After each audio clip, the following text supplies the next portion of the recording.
Can I just get something straight from the start? If you want my attention, please don't go, woohoo, at me, because it's not what I'm used to. Right, we've established that Berlin was a centre for art, for culture, for learning. Great, Berliners love it, and Nazis hate it. So Goebbels had a great idea, 1933. He got together all the books that were really clever and written by really clever people, and he brought them here to Babelplatz, right, this square, and he set fire to them. Well, he said they weren't German in spirit. Same year, Hitler becomes the Chancellor. Lots of celebrations and marching going on here. Yes, I know. And he thinks, great idea. Make your Nazi centre in Berlin, get right up the nose of the Berliners. So he does. And he's got big plans for this place, except that he has a minor problem in that he invades Poland and starts World War II, September 1939. I think it is something you might have wagged a finger at him about. Right, talking of World War II, we've got a bunker to go and see. What? It does not need ironing.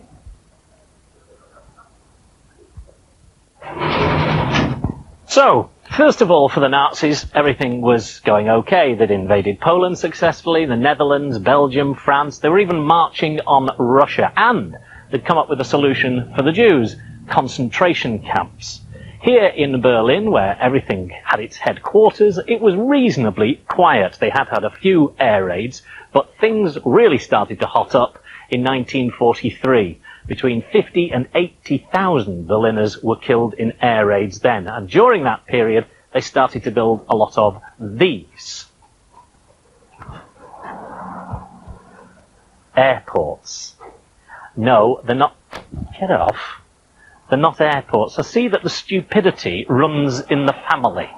It's a bunker. There is actually accommodation above the ground, but of course with it being a bunker, there's also protection down below. This was serving the train station nearby. 3,000 people could go in there. There were huge bunkers that would hold a lot more.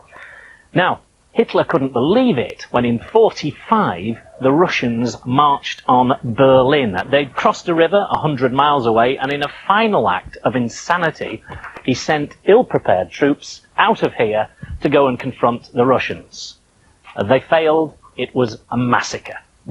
And that leads me to something to do with the man himself. That pile of rubble was a rather more important bunker. The Führer bunker. Hitler's bunker. Now, we didn't have the top or the bottom, not bunker. Look, on the 29th of April, 1945, he married Eva Braun, and then the following day, in that bunker, they committed suicide.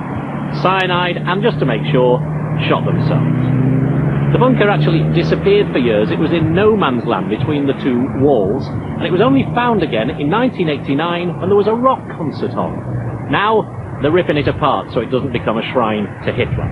Now, we have got to go back to Potsdam.